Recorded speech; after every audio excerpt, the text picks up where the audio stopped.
Hey angels, it's Marita from Angelo Maternity Services, and I am back with another video.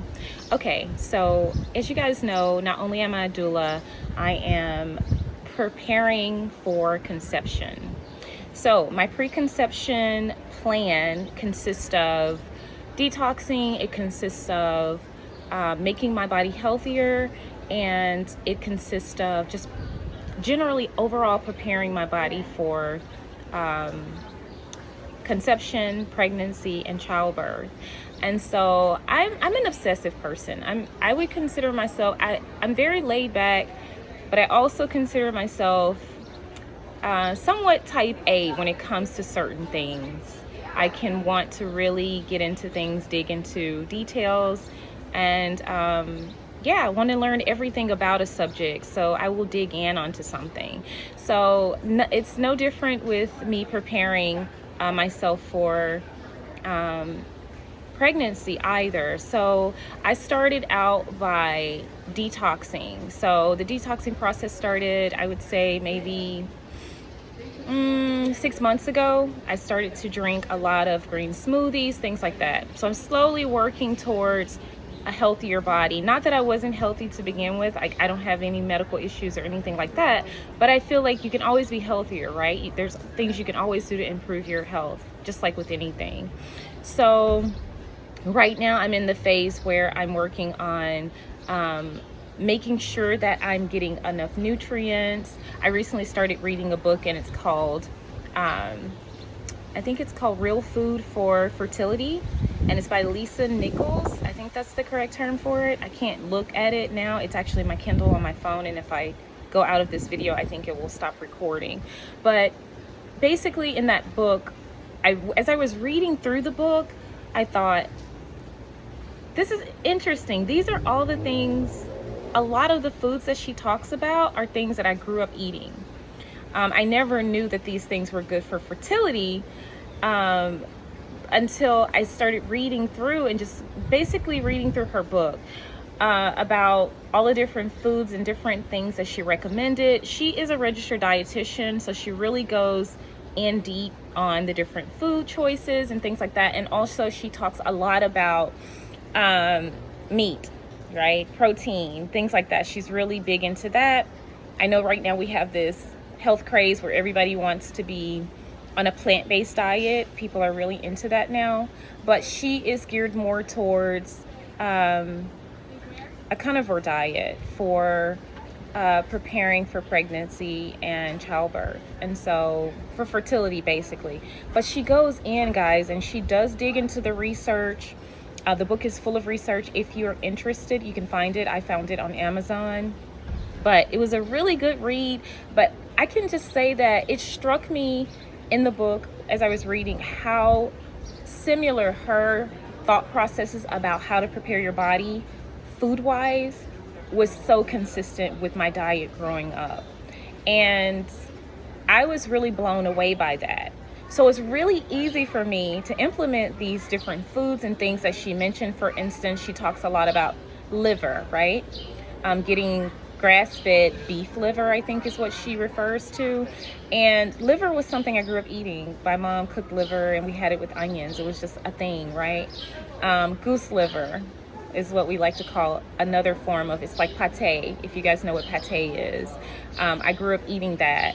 And just the broths and the stews and the things she talks about, like, boiling bone broth and things like that. Like, those are the basis of soups.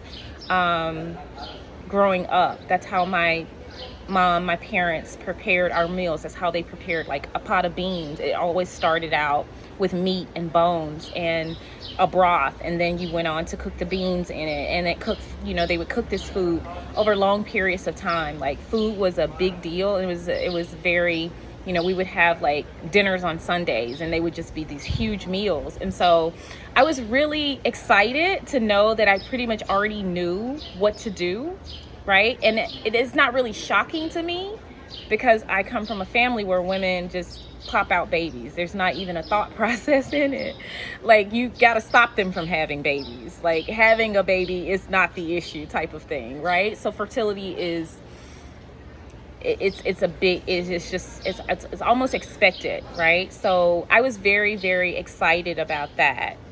And so it was really easy for me to adopt this diet. It was a change for me because I tend to eat more, I would say more of sort of maybe a Mediterranean type of diet, except I'm a Southerner, and so I love soul food. I'm a cornbread, fried chicken, turnip green. Like, these are my favorite foods. I can't deny that I like soul food. I'm talking about traditional Black country from Mississippi, straight from the, like, that's the kind of food I like. That is my favorite food of all foods. And I eat all kinds of foods, everything from African dishes to Indian food. Like, I will try just about anything, but my favorite foods happen to be the foods that I grew up on. It's cornbread, it's candy yams, it's fried chicken, it's turnip greens, any kind of greens.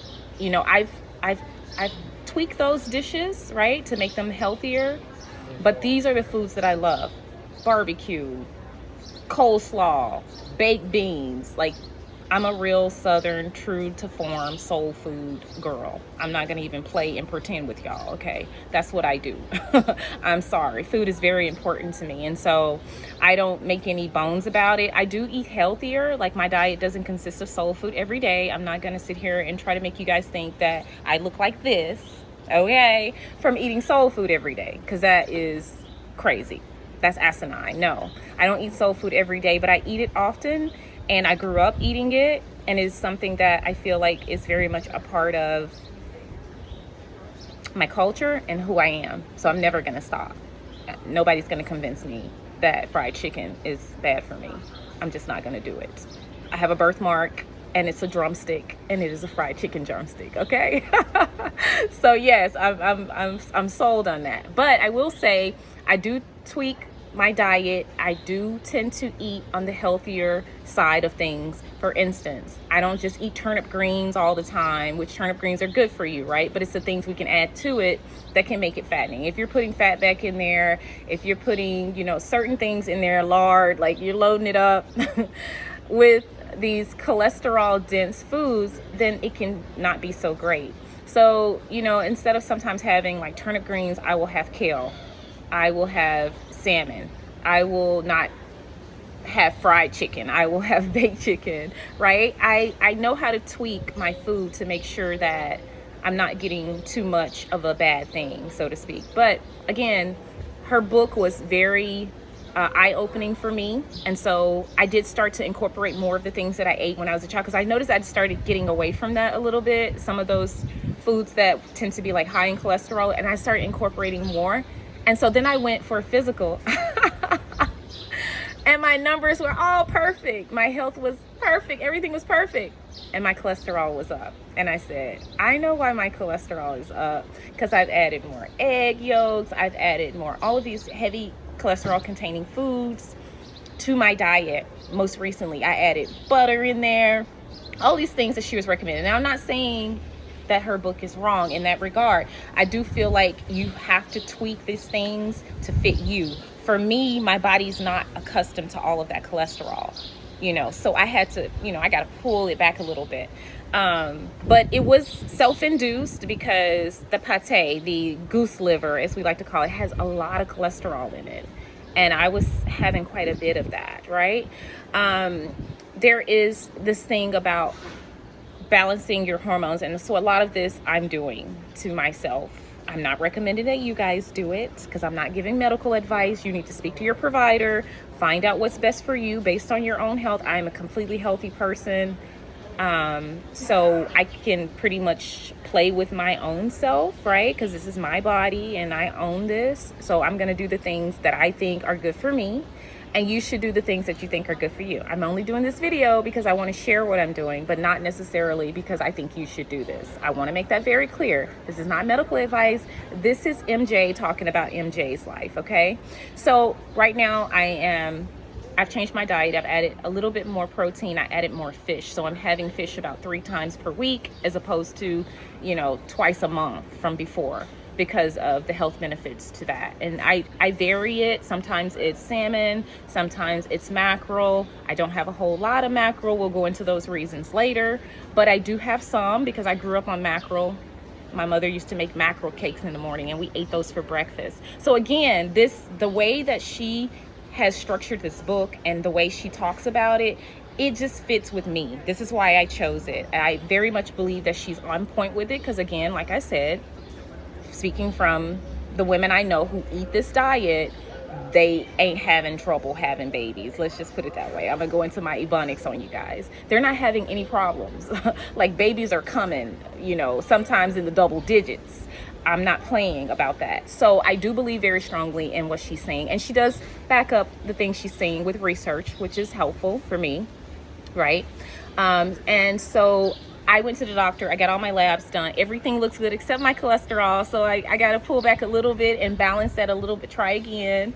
I went crazy with the butter, y'all. I'm not going to even lie. I was like really going in when she said I could have that butter, okay? I was going in on the carbs in terms of breads and things like that. Cornbread is one of my favorite breads. Again, it's a southern dish. I eat it, and I ate it like it was going out of style. So yeah, I can't be doing all of that. I can't act up in that way. So I'm going to pull back a little bit on that, but everything else looked amazing. All my numbers were great. I'm feeling very excited. I did gain quite a bit of weight to the sum of 15 pounds. Yes. Not completely happy about that. As you can see, I'm still very thin. I'm toned. I've been getting my guns. I've been hitting the gym. That's another thing I added to my conception plan, is like working out. Before, I was a runner and a swimmer. I've always been very active, and I was just running. I didn't like lifting weights. I don't enjoy it, right? But I know that I need it. I need it for my bones. I need it for the resistance training. I need it as I'm aging to ensure that, my muscles and everything is still staying intact and it looks good, and that I'm continuing to be strong. It's not all about the aesthetic. It is about being healthy for me. So I did add the gym, and I'm doing the gym 5 days a week. I take off on the weekends. I start back again on Monday. And I kind of pulled back on the cardio, which is for the running, which I will start up again, but I wanted to pull back a little bit to get my muscle strength up and to tone. I especially had to work on my core, right? Because obviously that's where you're holding a baby. So I needed to work on my core. So I've been doing a lot of core exercises. So I've combined detoxing with changing my diet, which I'm gonna have to pull back a little bit on the fat because it's definitely showing in my cheeks. I was looking at my face today and I'm like, wow, those cheeks, like, yes, they're cheeking. They're definitely cheeking. My cheeks are cheeking. So I can pull back a little bit on that, but I'm really happy. Like, I don't feel any kind of way. It is a little disconcerting to get on the scale and see that I'm 15 pounds heavier, but I still fit in my clothes. Like, this is a dress that I had before. I mean, I may be barely fitting in it, but I'm in it. I got in it. I zipped the back of this up, okay? I don't plan on not being able to zip it until I'm in the full throes of a 9-month pregnancy. I don't want to be, gaining too much weight, because again, that's not healthy either. And so it's about balance. It's really, truly about balance. I'm a big believer in balance. I will do a video where I show you guys some of the supplements that I take, because I am taking some things that I never took supplements before. So that's another thing that I added, like prenatal I'm taking. So I can definitely see why I might be putting on a couple of pounds. Fish oil I'm taking. I was taking iron and zinc, but I kind of cut that out because I have enough of it in my prenatal. So it's about balancing and getting to a good level. That's why I went for my yearly and got my blood work done to see where I was. I'm good. So I ditched the extra iron, and I ditched the zinc, and now I just take those inside of a prenatal, because I was taking extra because I felt like I needed extra, and I was on the money with that because my numbers were good, which means that I probably may have been a little bit anemic or close, right, on the edge prior. I didn't take any supplements prior. So I'm doing that. And what else am I taking? The CoQ10 and ubiquinol. I started out with the ubiquinol. It was pretty strong for me. I'm very sensitive. I feel things. I am very sensitive. So I went and started taking the ubiquinol, but I will probably go back to, the CoQ10. I will probably go back to ubiquinol now that I'm balancing everything and I'm more in balance. So for me, preparing for pregnancy is a process. It is a thing that you do over time. I know that everybody can't do this. Sometimes you just, life happens and you're pregnant and you do the best you can from there. But I really want to prepare my body, prepare my mind, prepare my spirituality, everything for bringing new life into this world. And so I'm starting early, sort of, kind of. We'll go into early versus late, but I think I'm starting early in terms of getting a head start on my health, making sure I'm taking the correct amount of, I'm getting the correct amount of folic acid and all of the different nutrients and micronutrients and everything that I need to grow a human. So it's really important to me, and it's, quite frankly, it's very fascinating to me. I'm having a lot of fun with this, y'all. I'm working out now. My exercise regimen looks totally different. And I'm even taking some supplements that, may or may not be controversial in terms of like maca powder and moringa, and because I'm really into natural things and I love this stuff. I'm fascinated with it. I've read a lot on it. I take spirulina. I have all of the goods. So I will tell you guys, and I'll talk about, a little bit of the stuff that I'm doing in some of the other videos. But I kind of wanted to do an overview because I just went recently, it was like yesterday, day before yesterday, and got my lab results. And when I was told that everything looked good, it was perfect, except my cholesterol, I was not surprised because I went in on the cholesterol containing foods and I got to pull back on them. Okay, so that is all, guys. I hope you enjoyed this video. If there's anything you want me to talk about in terms of what I'm doing and how I'm preparing my body, my mind, and my spirit for childbirth and pregnancy, please leave a comment, subscribe, share this with your friends, your girlfriends, your family members, anybody who is interested in this type of thing. And I will see you guys on the next video. Bye.